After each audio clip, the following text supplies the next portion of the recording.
je vais parler de Patrice Emery Lumumba.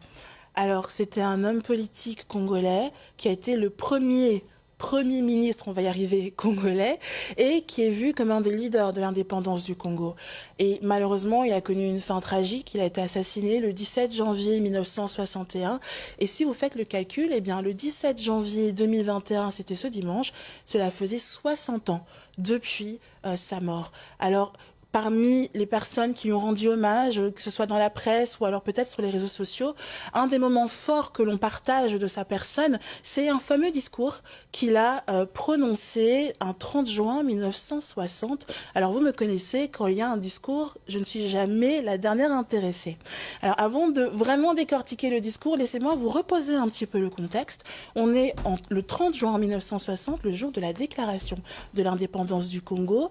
Il y a notamment le roi Baudouin qui est sur place, il y a le président Joseph Kasavubu qui est également sur place. Alors comme il était prévu, le président va prendre la parole, avant lui le roi Baudouin va prendre la parole et tous deux ont des discours qui sont beaucoup plus lisses que celui qui va venir par après. Le roi Baudouin va se féliciter, par exemple, de ce que la Belgique a pu apporter au Congo. Il va, et je cite, dire que le génie de Léopold II se conclut par l'indépendance.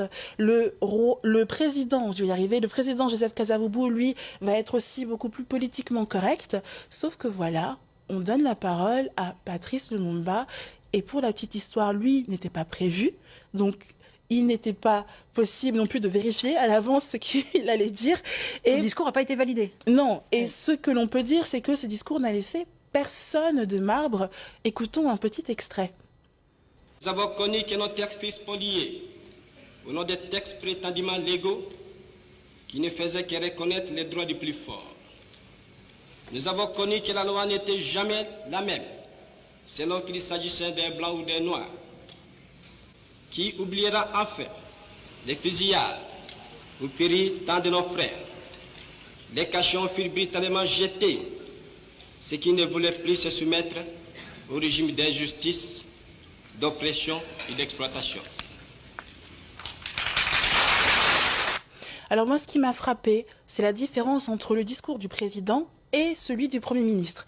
Dès le départ, dès la première phrase, le président Kasavubu, lui, va s'adresser aux Belges et aux Congolais. Il va dire « Excellence », donc il s'adresse aux dignitaires belges, il s'adresse au roi Baudouin. Ensuite, il va dire « Chers compatriotes ». Alors que Lumumba, lui, va directement dire « Congolais, Congolaises ». Le ton est donné dès les premiers mots. Il ne parle qu'à son peuple. Ensuite, il va utiliser un mot fort, il va parler de lutte. Ça, c'est vraiment quelque chose qui va frapper par rapport au discours précédent, puisqu'on va parler plus d'amicalité, on va parler peut-être même d'un cadeau, de manque d'opposition, que dira le président Joseph Kasavubu. Et Lumumba, lui, va parler de lutte. Il va utiliser le mot lutte 14 fois dans un discours de 12 minutes. C'est un mot qui va marteler pour dire que c'est quelque chose qu'ils ont dû aller chercher, c'est quelque chose pour lequel ils ont dû travailler. Ensuite, il va parler de la mémoire. Il dit « Qui oubliera ?» Nous n'oublierons pas. Il parle de ce devoir de transmission, qu'il s'agissait effectivement d'une victoire. D'ailleurs, il dit Congolais, Congolaises, combattants de l'indépendance, aujourd'hui victorieux. Ça veut dire que ça n'a pas toujours été le cas, cette victoire. Ensuite, ce qui est aussi intéressant, c'est qu'il va parler d'un nous qui possède une responsabilité.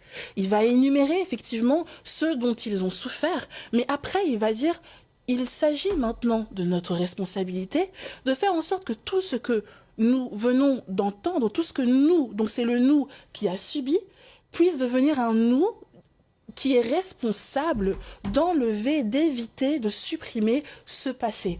Alors de la même manière, il va dire nous allons établir ensemble la justice sociale, nous allons éviter la discrimination, nous pouvons le faire. Et c'est dans cette optique-là qu'il va maintenant rentrer dans un discours un peu plus ouvert vers le futur, où il va notamment dire une nouvelle relation nouvelle.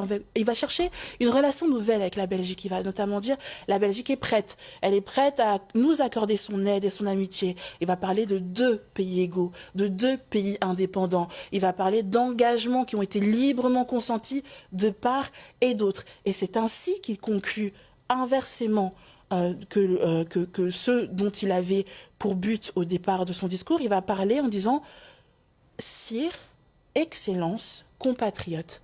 Et donc on voit un peu, il y a eu une sorte de, comme processus tout au long de son discours. Il commence d'abord en parlant aux Congolais, en parlant de ce qu'ils ont vécu, de ce pourquoi ils ont dû se battre, vers où ils ont dû aller chercher cette lutte, pourquoi ils ont cherché cette lutte, pourquoi ils ont cherché cette indépendance, ce qu'ils estiment être comme étant la mémoire qui est trop fraîche. Il dira, c'est trop frais pour que l'on puisse chasser cela de notre mémoire. Et pour après, il dira, mais maintenant, nous allons travailler pour que ce ne soit plus le cas.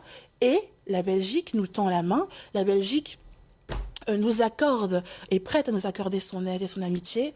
Alors dans ce cas-là, il inclut tout le monde, il finit en incluant tout le monde. Excellence, sire et chers compatriotes. Alors pourquoi est-ce que l'on parle encore de son discours aujourd'hui? Parce qu'il est bien plus qu'un discours. C'est vrai qu'on le cite, mais déjà il n'en a pas fait qu'un seul, il en a fait plusieurs. Et aujourd'hui, il est vu comme le père de l'indépendance. Il est considéré comme un héros national. Hein. Et ben, il a été consacré en 1966 à un héros national. D'ailleurs, le 17 janvier, c'est un jour férié au Congo. Oui. Alors cette année, c'est tombé un dimanche. Désolée, mais peut-être, mais c'est vraiment un jour de commémoration.